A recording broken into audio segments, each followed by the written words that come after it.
আসসালামু আলাইকুম ওয়া রাহমাতুল্লাহি ওয়া বারাকাতুহু।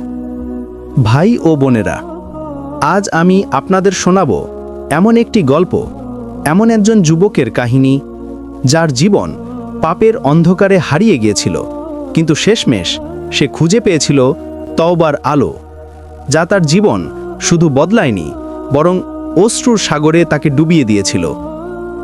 এই গল্পটা শুধু কোনো গল্প নয়, এটা হয়তো আপনার জীবনের গল্প, আপনার কাছের কারো গল্প, বা হয়তো এমন কারো গল্প যার নাম আপনি জানেন না, কিন্তু তার কান্না আকাশ ছুঁয়েছিল।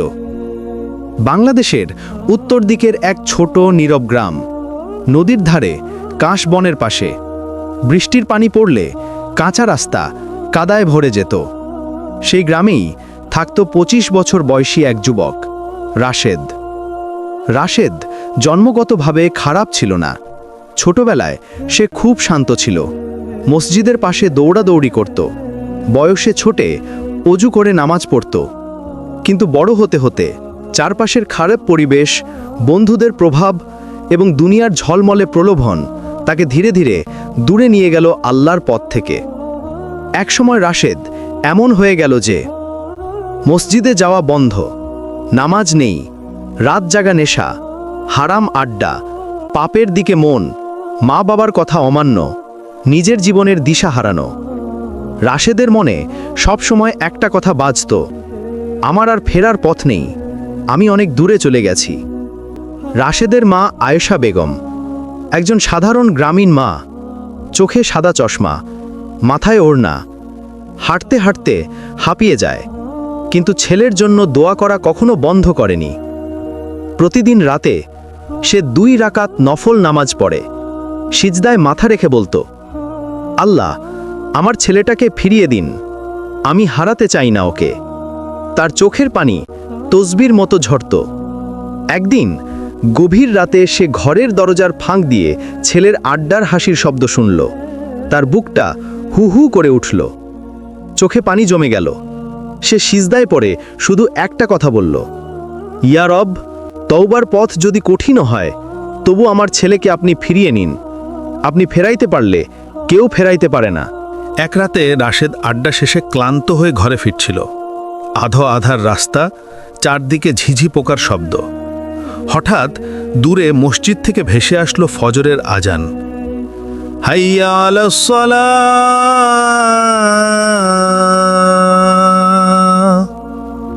এই শব্দ সে বহু বছর শুনেনি, বাট শুনলেও মনোযোগ দেয়নি। কিন্তু সেদিন আজানের সুর তার বুকের ভেতর ঝড় তোলে দিল। মনে হলো কেউ তাকে ডাকছে, কেউ তাকে কাছে টানছে, কেউ তাকে ফিরিয়ে নিতে চাইছে। রাশেদ বলল, আমি কেন এমন অনুভব করছি? দূর থেকে দেখল মসজিদের দরজা খোলা, এক বৃদ্ধ আজান শেষে দোয়া করছে। দোয়ার শব্দ রাতের বাতাসে মিশে যাচ্ছে। রাশেদের বুক ভারী হয়ে উঠল, কিন্তু সে মসজিদের দিকে এগোলো না। পালিয়ে ঘরে ঢুকে দরজা বন্ধ করে দিল। কিন্তু সেই রাতেই সে ঘুমাতে পারল না। তার মনে বারবার বাজছিল, হাইয়া আলাস সালাহ,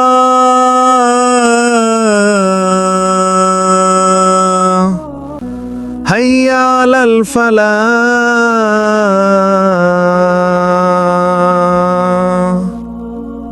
পরদিন সকাল, রাশেদের ভেতরে অদ্ভুত অশান্তি। সে আয়নার সামনে দাঁড়িয়ে নিজের দিকে তাকালো। অবিন্যস্ত দাড়ি, ক্লান্ত চোখ, ভিতরে হতাশা। তার মনে প্রশ্ন জাগল, এটাই কি আমি? কিন্তু শয়তান ফিসফিস করে বলল, এখন তওবা করলে কি হবে? তুমি অনেক পাপ করেছ। তোমার মতো লোককে আল্লাহ ক্ষমা করেন না। এখন ফিরে গেলে সবাই হাসবে। রাশেদের চোখে পানি চলে এলো। সে হাত দিয়ে চুল চেপে ধরল। হায় আল্লাহ, আমি কি সত্যি আর ফিরে যেতে পারবো না? একদিন রাশেদ ঘুম ভেঙে শুনল তার মা নরম স্বরে কুরআন পড়ছে। সুরটি ঘর ভরিয়ে দিয়েছিল। মনটা নরম হয়ে গেল। হঠাৎ সে শুনল মা কুরআন পড়তে পড়তে থেমে গেল, চোখের পানি ঝরছে। মা বলছিল, হে আমার রব, তওবার পথ যত কঠিনই হোক, আপনি আমার ছেলেকে ছেড়ে দেবেন না। আমি জানি আপনি দয়ালু। রাশেদের বুকটা কাঁপতে লাগলো। সে শুনে ফেলেছে যে মা তার জন্য এভাবে কাঁদছে। তার জীবনে প্রথমবার সে বুঝল, পাপ যত বড়ই হোক, মায়ের দোয়া তার থেকেও বড়। সে আর সহ্য করতে পারল না, চোখের পানি আটকাতে পারল না। সে ধীরে ধীরে দরজা খুলে মায়ের পাশে বসল। মা তাকিয়ে অবাক হয়ে বলল, কি হয়েছে বাবা? রাশেদ শুধু বলল, আম্মা, আমি বদলাতে চাই। এই একটা বাক্য, একটা ঘর, একটা পরিবার, একটা হৃদয়কে কাঁপিয়ে দিল। সেদিন রাশেদ সিদ্ধান্ত নিল, কমপক্ষে একটা নামাজ দিয়ে শুরু করবে। ফজরের নামাজে সে মসজিদে গেল। গ্রামের মানুষ দেখে অবাক।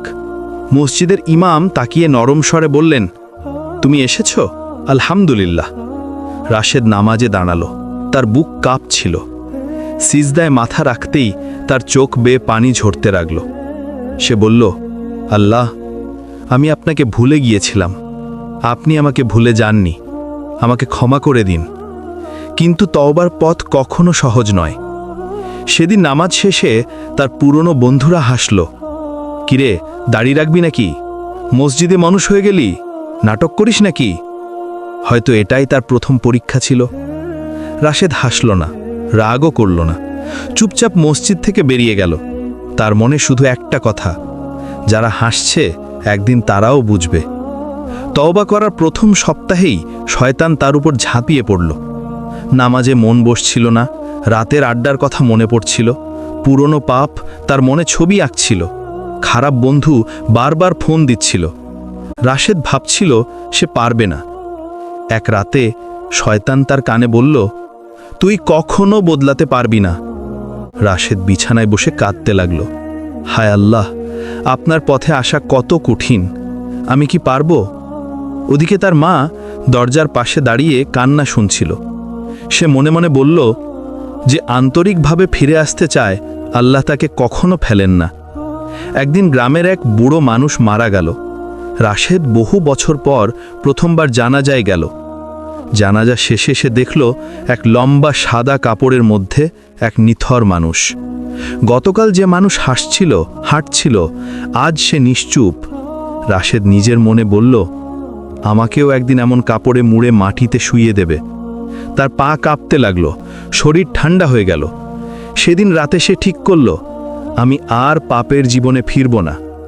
যারা তওবা করে তাদের জন্য আল্লাহ 3টি জিনিস সহজ করে দেন।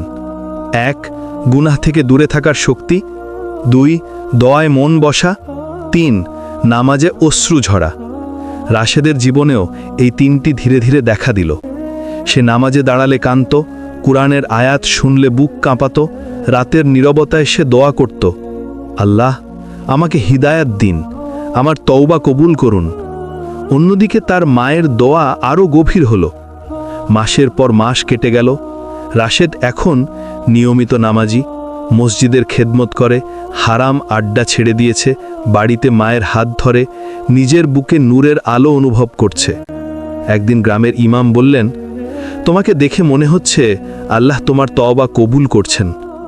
রাশেদ হাসল, কিন্তু তার চোখে পানি। এক রাতে রাশেদ তাহাজ্জুদ পড়তে উঠেছিল। মা গভীর ঘুমে, চাঁদের আলো উঠোন জুড়ে। রাশেদ সিজদায় পড়ে কান্না করতে লাগল, যেন সব পাপ ধুয়ে যাচ্ছে।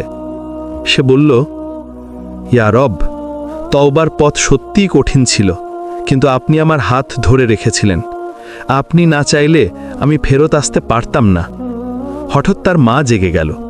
ছেলের কান্নার শব্দ শুনে এগিয়ে এলো। দরজার ফাঁক দিয়ে দেখল তার ছেলে সিজদায় কাঁদছে। মা হাত তুলল, ইয়া আল্লাহ, আজ আমার দোয়া কবুল হলো। মা ছেলের কান্না মিলে গিয়ে উঠোন ভিজে গেল। সেদিন রাত থেকে রাশেদের জীবন আর আগের মতো ছিল না। তার মুখে নূরের আলো, চোখে কান্নার রেখা, হৃদয়ে প্রশান্তি।